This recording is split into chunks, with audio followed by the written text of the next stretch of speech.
Imagine dedicating like countless hours to building this sprawling, meticulously curated digital museum. Right, a massive undertaking. Exactly. You're preserving the history of, well, one of the biggest pop culture phenomenons in human existence. You organize the exhibits, lock down the timelines. You put everything in its absolute perfect place, and then, you wake up one morning, walk into your museum, and find that a full third of the exhibits have simply vanished. Oh, man. Just gone. No warning, no explanation, just these empty pedestals where the history used to be. It's the ultimate modern paradox, really. I mean, we operate under this collective assumption that the internet is permanent. Right, that it lives forever. Yeah, we think of it as this indestructible vault. Hmm. But the reality is much closer to, like, a dry erase board. Yeah.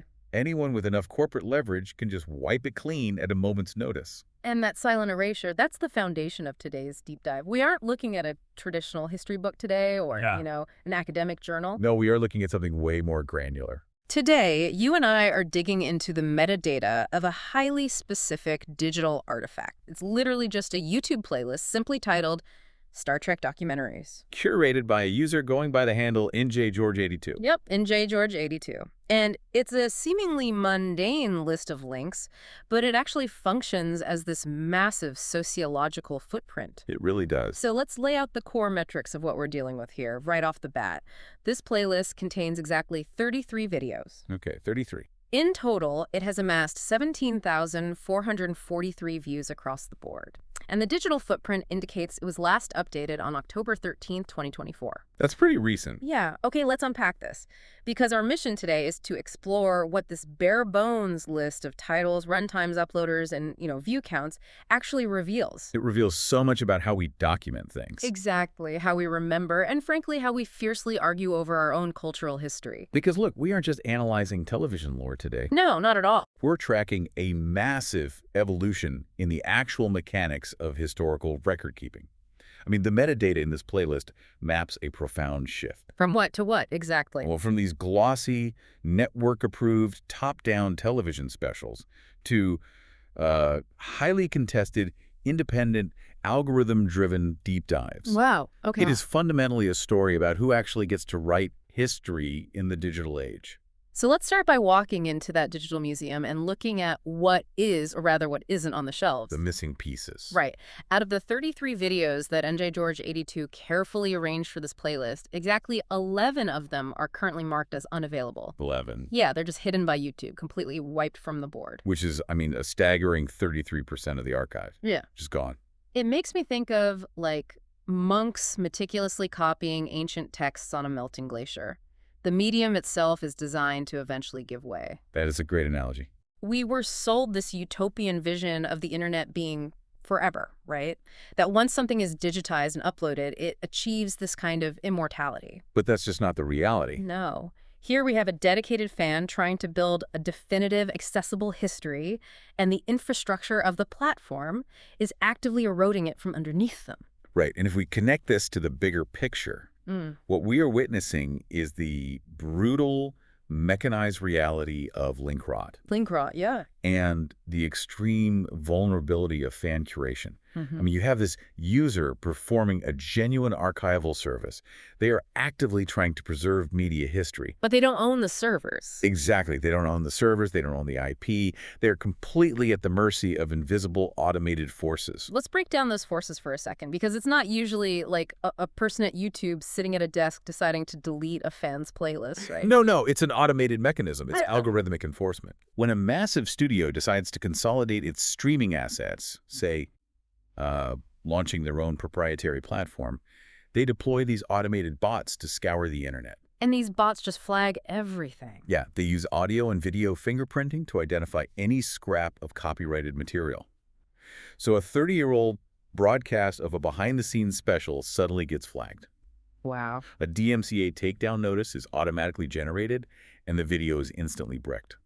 The archivist is just, well, collateral damage in a corporate streaming war. Which turns those 11 videos into permanent digital ghosts. pretty much. It really highlights how much of our cultural memory is currently outsourced to private for-profit servers, servers that owe the public absolutely zero historical preservation. And that fragility forces us to reconsider the value of the archivist entirely. How so? Well, we rely on users like NJGeorge82 to maintain the links, but when the underlying asset vanishes, the curation just becomes a graveyard. That is so bleak, and I want you, the person listening right now, to think about your own digital footprint in this context.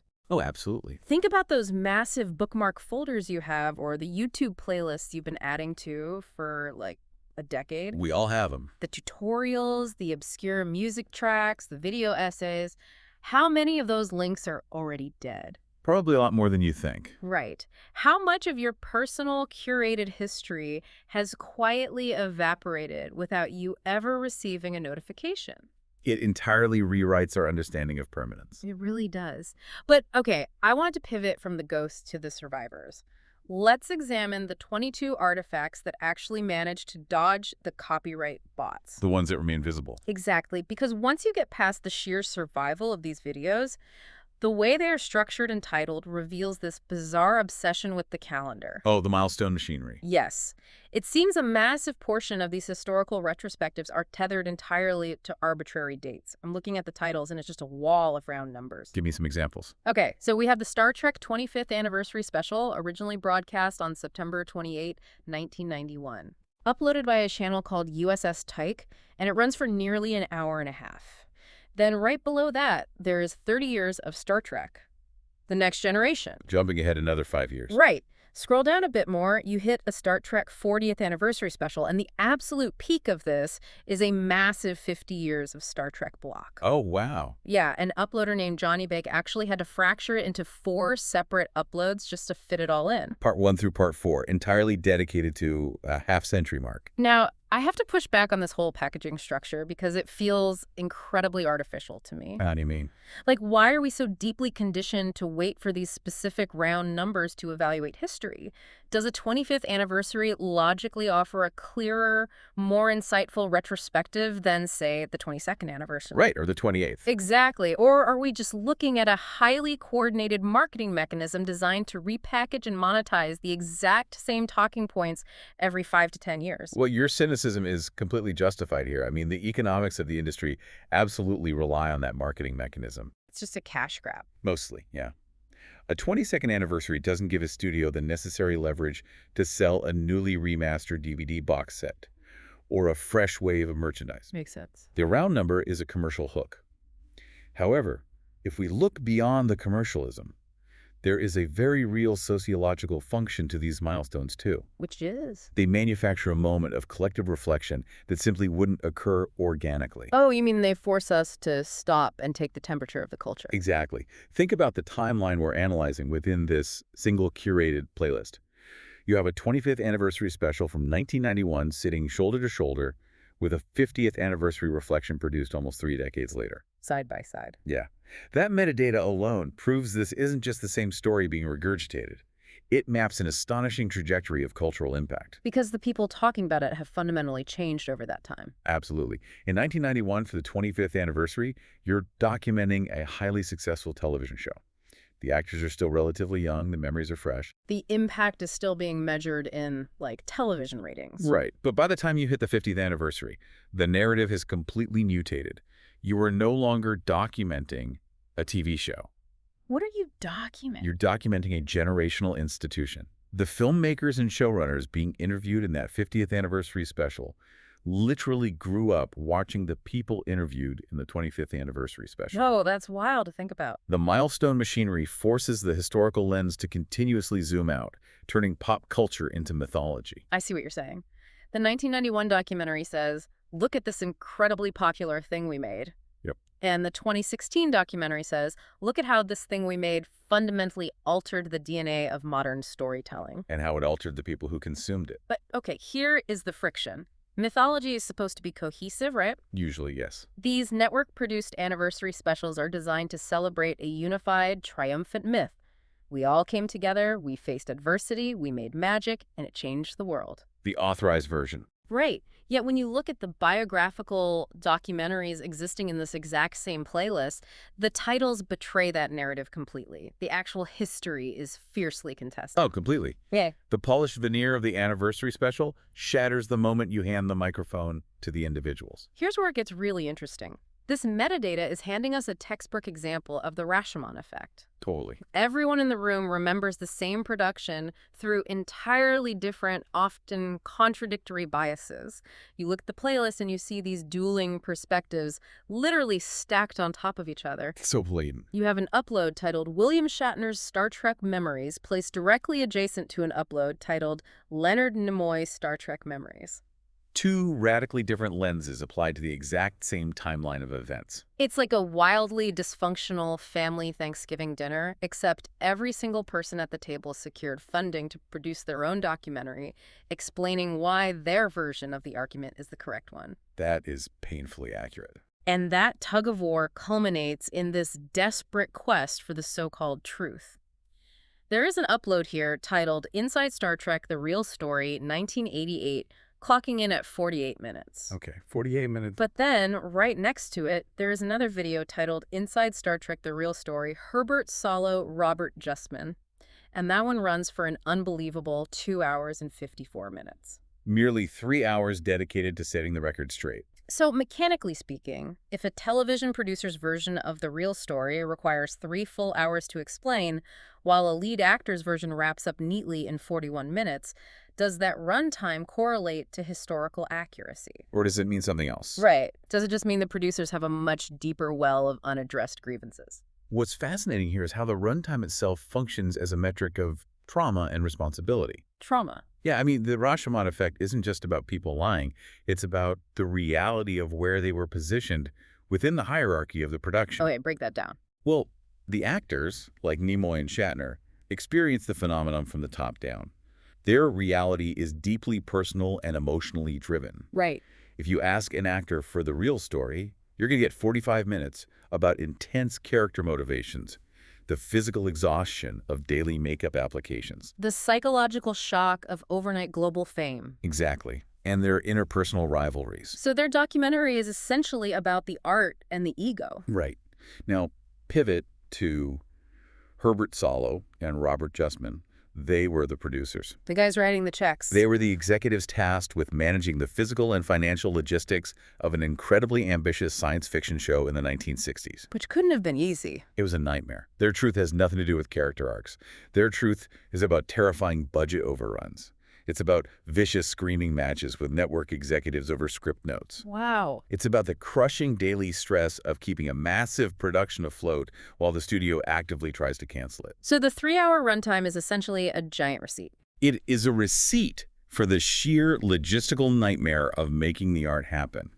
Of course, their documentary is nearly 3 hours long. And they needed the time. They are the ones who held the clipboards, fought the unions, and accumulated the battle scars from the business side of the operation. That makes so much sense. The actor's 41-minute video isn't a lie, and the producer's 3-hour video isn't a lie. They are just entirely different realities occupying the exact same physical space. Okay, but if these legacy actors and producers are spending 3 hours arguing over the true history, the obvious next question is, well, who is actually watching these arguments? Wait, who's the audience? Who holds the microphone today? Because the metadata in this playlist reveals a massive real-time changing of the guard in terms of audience reach. It really does. We're seeing a stark transition from traditional institutional media to a complete Wild West digital democracy. The analytics here paint a very clear picture of that power shift. Just look at the engagement numbers for the traditional titles. We see the old, established gatekeepers of history. There is an upload titled Star Trek: The True Story Discovery Channel HD Television Documentary. Okay, and how many views? That video has 21,000 views. Then you have a 2007 production from the History Channel called Beyond the Final Frontier, which secured a much stronger 403,000 views. Still pretty solid for broadcast TV docs on YouTube. Exactly. And for a long time, those are the entities that dictated what the official retrospective looked and sounded like. They possessed a complete monopoly on the historical narrative. They did. But then you look at the new media uploads. There is a video titled The Captain's Summit, uploaded by an independent user named Nathan Travis. An independent user. Yes, and that single video is sitting at 1.3 million views. Incredible. And you have modern digital native creators like Secret Galaxy and Joblo Originals generating hundreds of thousands of views for deep dives with highly optimized titles like The Very Turbulent History of Star Trek, The Next Generation. These independent creators are completely circumventing the traditional broadcast networks. They are, but we need to look closer at the specific content the audience is choosing to reward. Because there is an incredible contrast hidden in the view counts here. What kind of contrast? In this playlist, there is an upload called The Science of Star Trek. It explores the visionary, futuristic concepts the entire franchise was founded on. The core of the sci-fi. Right. It has a grand total of 5,900 views. Oh, yikes. Meanwhile, The Captain's Summit, which is essentially just a raw, unscripted video of famous actors sitting in chairs, swapping stories and banter, has 1.3 million views. That is quite the gap. Doesn't this metadata prove that, despite our high-minded ideals, the audience will choose celebrity gossip and parasocial drama over actual scientific exploration every single time? Well, the data is undeniable. Yeah. But to understand why, we have to look at the underlying mechanics of the platform itself. The algorithm. Exactly. We aren't just moving from television to the internet. We are moving into an algorithmic ecosystem. Network television documentaries, like those produced by the Discovery Channel, they utilized a voice of God narration. Very formal. Right. They were formal, authoritative, and often focused on dry academic subjects like theoretical physics, because that fit the brand identity of the network. It was educational broccoli. Educational broccoli, exactly. But on YouTube, the algorithm doesn't care about the objective educational value of the content. It doesn't care at all. The algorithm is a machine optimized for a single metric, which is watch time. And human psychology dictates that raw interpersonal dynamics are going to secure a longer session duration than a sterile breakdown of warp drive mechanics. So the algorithm actively monetizes our preference for conflict. It completely relies on it. A title like The Very Turbulent History is incredibly potent.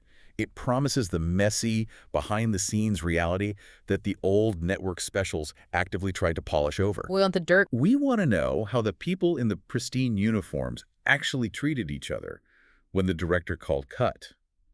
The History Channel told us what happened, but the digital creator tells us who was secretly angry about it. That is such a good point. The algorithm elevates the emotional drama because emotion drives retention.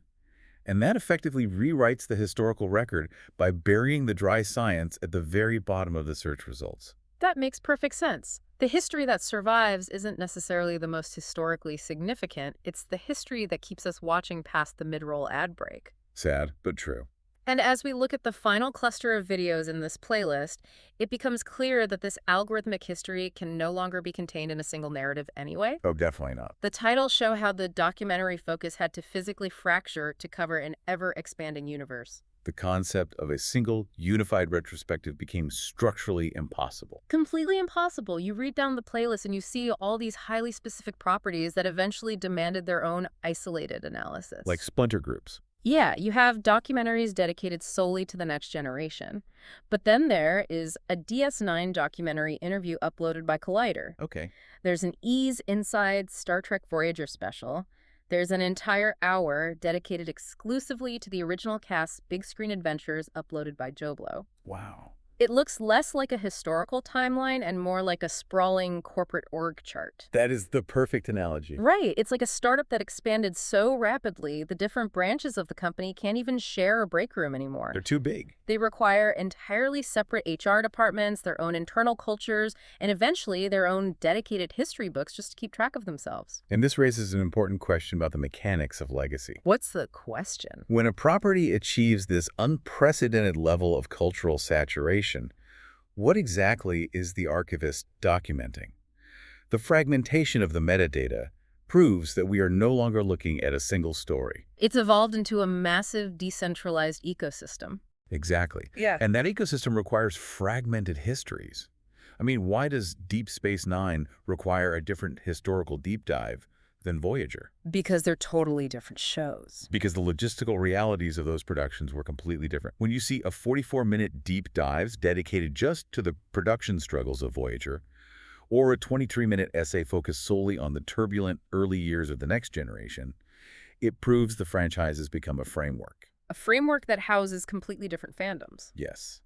A fan deeply invested in the serialized, gritty war stories of Deep Space Nine might have zero interest in the campy cinematic adventures of the 1960s cast. They don't overlap at all.